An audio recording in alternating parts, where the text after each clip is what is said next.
Hello students, जैसा कि पिछले वीडियो में हमने the portrait of a lady जो कि खुशवंत सिंह जी द्वारा लिखी गई स्टोरी है उसका थीम डिस्कस किया था और मैंने ये बताया था कि अगर आप थीम ध्यान से पढ़ लेते हो या थीम ध्यान से सुन लेते हो तो आपको अदर कोई भी क्वेश्चन पुट हो जाए एग्ज़ाम में तो आप आंसर दे सकते हो। तो आज मैं कुछ क्वेश्चन डिस्कस करूंगा आपके साथ उस स्टोरी में, उस चैप्टर में से जो आपको एग्ज़ाम में पूछे जा सकते हैं। तो सबसे पहले मैं अपना फर्स्ट क्वेश्चन ले रहा हूँ। Describe the three faces of the author's relationship with his grand mother before he left the country study abroad. या क्वेश्चन इस तरह से भी पूछा जा सकता है एग्जाम में, discuss the three stages of development of Khushwant Singh friendship with his grandmother as describe in the story portrait of a lady. सबसे पहले हम इस क्वेश्चन का मतलब समझेंगे, उसके बाद मैं आपको आंसर समझाऊंगा कि कैसे लिखना है। तो इस क्वेश्चन में जो एग्जामिनर आंसर पूछ रहा है वो है कि ऑथर का जो ग्रैंड मदर अपनी दादी माँ के साथ जो रिलेशनशिप था वो तीन फेजेस में आता है। उसके बाहर अब्रॉड जाने से पहले, उसके बाहर के कंट्री के जाने से पहले जो है उसका रिलेशनशिप तीन फेजेस में डिस्क्राइब किया हुआ है, वो डिस्क्राइब कीजिए। तो वन बाई वन हम डिस्कस करेंगे। पहला फेज देखो, पहले फेज में क्या कह रहा है author, the author's relationship with the grand mother went through several changes with in the time. इसका मतलब है कि जो ऑथर का रिलेशनशिप है अपनी ग्रैंड मदर के साथ, अपनी दादी के साथ, वो कई फेजेस से होकर गुजरता है, उसमें कई चेंजेस आते हैं। इन ए फर्स्ट फेज जो पहला पड़ा है वो क्या है, ही lived with her in a village. वो एक विलेज में रहता था उसके साथ, अपनी दादी के साथ। His parents left the author with his grand mother. उसके जो पेरेंट्स थे उन्होंने ऑथर को अपनी दादी के पास, उसकी दादी के पास छोड़ दिया था। When they went to live in a city, जब वो शहर में रहने गए। She woke up early in the morning, वो सुबह जल्दी उठती थी। And get him ready for the school, वो उसे स्कूल के लिए तैयार करती थी। In this stage she was a mentor and creator of the child.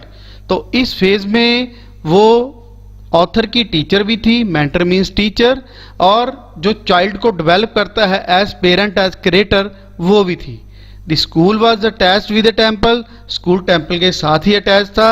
All children sat in the वरांडा, जो चिल्ड्रन थे, जो बच्चे थे, वो वरांडा में बैठते थे। रिसाइटिंग अल्फ़ाबेट्स जो है, जो ABC है इंग्लिश की, उसे दोहराते थे।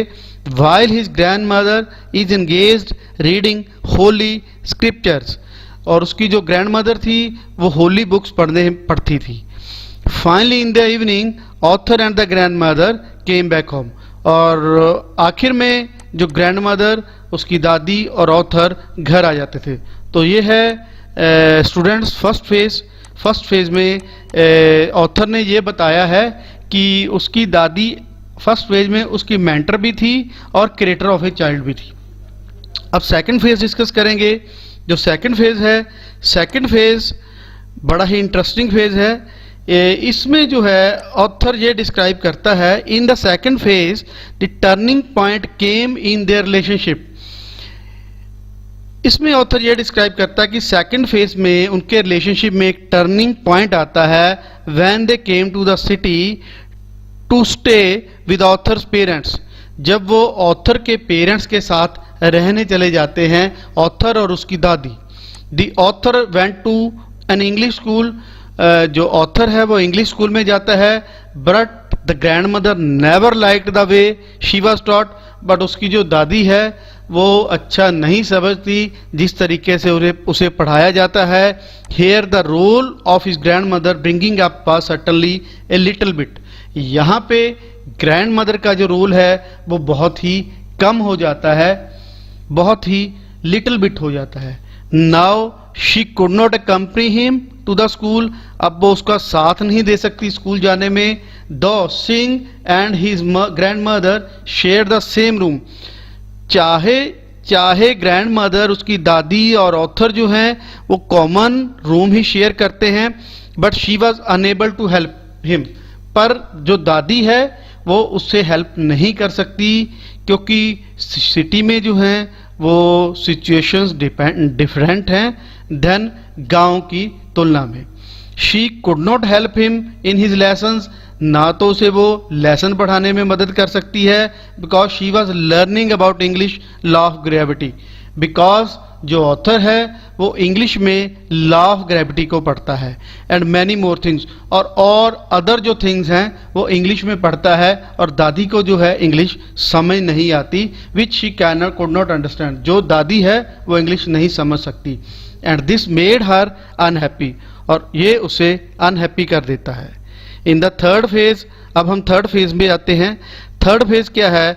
When the author went to the university, उसके बाद थर्ड फेज में जब ऑथर यूनिवर्सिटी जाता है अपना स्कूल खत्म करके, he was given A separate living room, वहाँ पे वो अपने सेपरेट लिविंग रूम में रहता है, and from that day relationship him and grand mother was change, their friendship was broken, क्योंकि उसे अलग से कमरा दिया जाता है, तो जो उसका रहना सहना है वो भी अपनी ग्रैंड मदर से जो है वो अलग हो जाता है। उसके पेरेंट्स जो हैं उसे अलग कमरा दे देते हैं ताकि वो ऑथर जो है वो पूरी तरह पूरी लगन से पढ़ सके, उसे कोई डिस्टर्बेंस ना हो।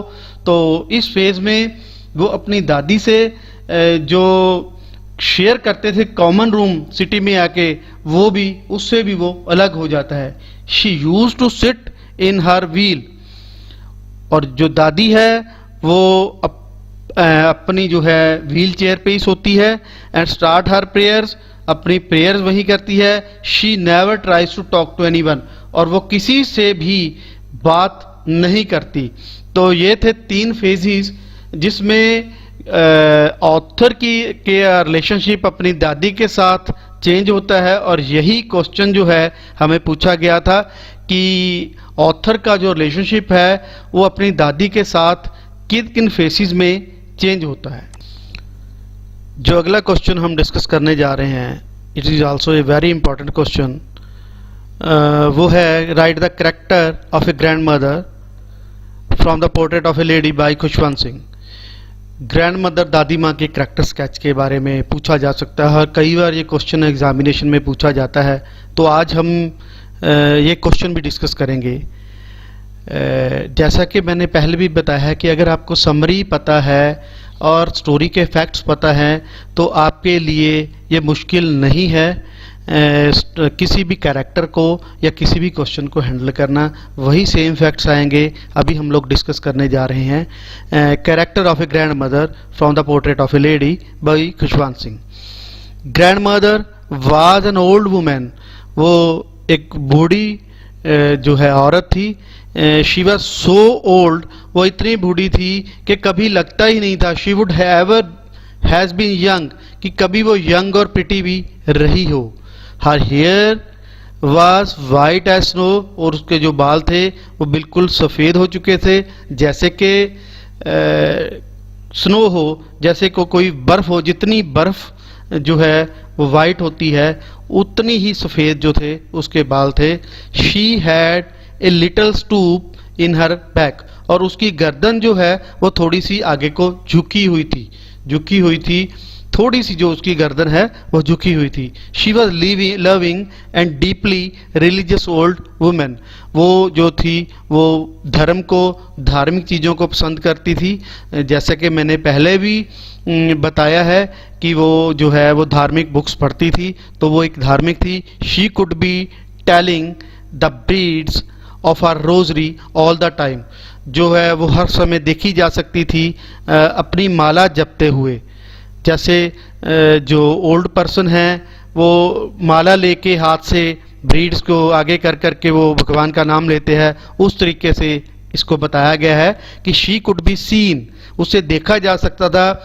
Telling the breeds of her rosary all the time, हर समय उसके हाथ में माला रहती थी और वो जो है वो भगवान का नाम जपती रहती थी। She had a kind heart, वो एक ही बहुत दयालु औरत थी, दिल से बहुत ही दयालु औरत थी। और she took a great delight to feeding birds and animals, और उसे जो बर्ड्स हैं, जो पंछी हैं या जानवरों को चारा डाल के जो है फीड देके, खाना देके बहुत ही आनंद मिलता था। She dressed in spotless white, और वो जो थी वो सफ़ेद कपड़ों में रहती थी जिस पे कोई दाग नहीं होता था। She dressed in A spotless white. A picture of authors grand father was hung on the well. Author के जो ग्रैंडफादर थे उनकी जो तस्वीर थी वो भी तस्वीर पर लटकी हुई थी। He appear to have only lots and lots of grand children. उनकी तस्वीर को देख के ये लगता था कि उनके बहुत ज़्यादा जो है वो ग्रैंड चिल्ड्रन होंगे, पोते पोतियाँ होंगे। But Singh was the only child at that time. But उस समय जो खुशवंत सिंह थे, जो राइटर हैं, जो लेखक हैं, वही इकलौते उनके जो थे वो ग्रैंडसन थे, पोते थे। In a village she would get him ready for the school. वो विलेज में, गांव में ऑथर को तैयार करती थी। The school was attached with a temple. School temple के साथ ही अटैच था, जुड़ा हुआ था। All the children sat in the veranda reciting alphabets. और जो सारे बच्चे थे वो वही अल्फ़ाबेट्स को रीड करते थे, रिपीट करते थे। While his grandmother was engaging reading Holi scriptures. और उसकी जो दादी थी वो होली बुक्स को पढ़ती थी। Finally in the evening author and grand mother would walk back home. और फाइनली वो जो ग्रैंड मदर है और ऑथर है वो वापस आ जाते थे। When the author decided to grow abroad for further studies he was sure that his grandmother would be upset. जब ऑथर जो है वो अब्रॉड गया, बाहर गया, तो उसे लगता था कि उसकी ग्रैंड मदर रोएगी, अपसेट होएगी। She came to leave him at the railway station. वो उसे छोड़ने भी आई, but he did not talk और शो एनी इमोशन। और उसने कोई भी जो है इमोशन नहीं दिखाया। इससे ये पता लगता है कि दादी का जो करैक्टर था बहुत ही स्ट्रॉन्ग था। वो एक स्ट्रॉन्ग जो थी, एक वुमेन थी, वो सिचुएशन के हिसाब से अपने आप को जो है वो ढाल सकती थी, उस सिचुएशन में जो है अपने आप को कवर कर सकती थी। But after the 5 years when he came back and was met by her at the station, she was not grown older. जब 5 साल के बाद ऑथर वापस आया तो वो उसे लेने भी गई, पर वो इतनी बूढ़ी नहीं लग रही थी। ऑथर को ये लगता था कि जैसे उसे वो कल ही छोड़ के गया हो। तो his grandmother was very happy and she has invited all the neighbors to sing songs in the happiness of his grandson's comeback ceremony। और जब उसका ग्रैंडसन वापस आता है तो वो खुशी भी मनाती है और पड़ोसियों को बुला के नाच गाना भी करती है। तो इससे ये पता चलता है कि उसकी जो दादी थी वो बहुत ही खुश मिजाज भी थी और वो जो मौक़ों पे और ओकेजन्स पे को मनाना भी अच्छी तरह जानती थी। After that ceremony she got ill and lying on the bed soon. उसके बाद वो बेड पे पड़ गई और उसके बाद वो मर गई। लेकिन ऑथर जो है वो अपनी दादी को आज भी याद करता है और उसके जो है बताए हुए सिद्धांतों पे चलता है। जो हमारा नेक्स्ट क्वेश्चन है वो है describe the intimate relationship between grandmother and the sparrows. How did the sparrows mourn his death, her death, sorry his death नहीं, हर डेथ। तो ये क्वेश्चन ये बताता है कि ग्रैंड मदर का जो रिलेशनशिप था वो स्पैरो जो चिड़िए थी उनके साथ कैसा था और उस दादी की डेथ पे उन स्पैरोज ने कैसे दुख मनाया। तो इस क्वेश्चन के बारे में पूछा गया है, एग्जामिनर पूछ सकता है। It is also very important question, ये बहुत ही महत्वपूर्ण क्वेश्चन है एग्जाम के लिए। तो हमें जो है इसका भी आइडिया पता होना चाहिए। तो हम इसे शुरू कर रहे हैं। In the city grandmother use to feed sparrows while taking in the city grandmother used to feed the sparrows daily with bread crumbs। शहर में जो दादी थी वो हर रोज ब्रेड के छोटे छोटे टुकड़े जो हैं वो स्पैरोस को डालती थी, पंछियों को डालती थी। while she sat in the veranda, जब वो बरांडे में बैठती थी। breaking the bread, वो ब्रेड को छोटे छोटे टुकड़ों में तोड़ती थी। Breaking the bread into the little bits, hundreds, कई ज़्यादा हजार जो है टुकड़ों में उसे तोड़ती थी। Of the little birds collected around her, और उसके आसपास जो है वो बहुत ज़्यादा जो पंछी हैं, काफ़ी पंछी जो हैं वो आ जाते थे। सम केम, कुछ आते थे, and passed on her, even some sat on her head, कुछ तो उसके पास आके बैठ जाते थे और जो कुछ हैं उसके सर पे भी बैठ जाते थे। सम स्माइल्ड, शी स्माइल्ड, वो खुश होती थी, but never shouted them away, वो हमेशा उन पे खुश होती थी और कभी भी उन पे चिल्लाती नहीं थी, उन पंछियों पे, चाहे वो उसके हेड पे आके बैठ जाते थे या उसके पास आके बैठ जाते थे, वो उनके साथ एंजॉय करती थी, वो कभी भी जो है वो चिल्लाती नहीं थी। The sparrows too seemed to enjoy her company, और जो स्पैरोज थे, जो पंछी थे, जो चिड़ियाँ थी, वो भी उसकी कंपनी को एंजॉय करती थी। व्हेन ग्रैंड मदर डाइड, जब दादी की मृत्यु हुई, the sparrows were full of grief, तो स्पैरोज जो हैं, जो पंछी थे, जो चिड़िया थी, उनको बहुत ही ज़्यादा दुख हुआ, वो बहुत ही ज़्यादा दुखी हुई। दे वर ऑल साइलेंट, वो उस दिन चुप थी। And there was no chirping, और कोई चहचहा भी नहीं रही थी, बोल नहीं रही थी। The author's mother threw some crumbs, जो ऑथर की माँ है उसने भी कुछ जो ब्रेड के क्रम्स हैं, टुकड़े हैं, वो उनको डाले। But they did not touch them, पर उन्होंने उसे छुआ भी नहीं। When grandmother's dead body was taken away, जब दादी की जो डेड बॉडी थी, मृतक शरीर था, उसे उठाया गया, the sparrows flu away quietly, तो सभी जो स्पैरोज थी वो चुपचाप एक एक करके वहाँ से हट गई।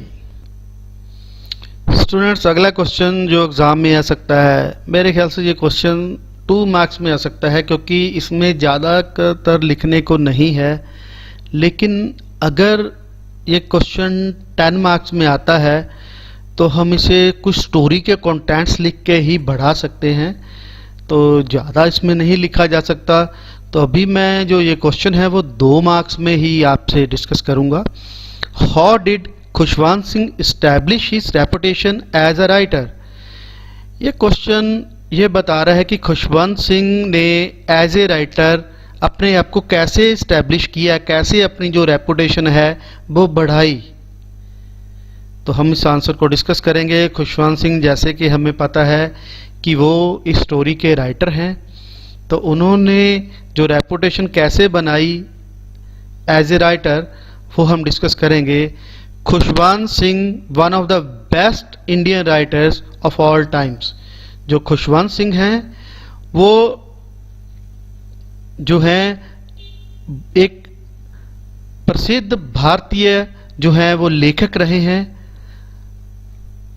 Khushwant Singh had worked in different field, जो लेखक हैं उन्होंने अलग अलग फील्ड्स में काम किया है, जैसे कि he had a great experience in the field of journalism and as a writer, वो उनका जो एक्सपीरियंस है वो जर्नलिज्म में भी रहा है, वो एज ए राइटर भी काम कर चुके हैं। राइटर एज ए हमने देख लिया है कि कितनी अच्छी स्टोरी जो है उन्होंने प्रेजेंट की है, the portrait of a lady, और कैसे उन्होंने जो है वो एक ग्रैंडसन और ग्रैंड मदर जो है उसके लव को कैसे जो है वो डिफाइन किया है, शो किया है हमें।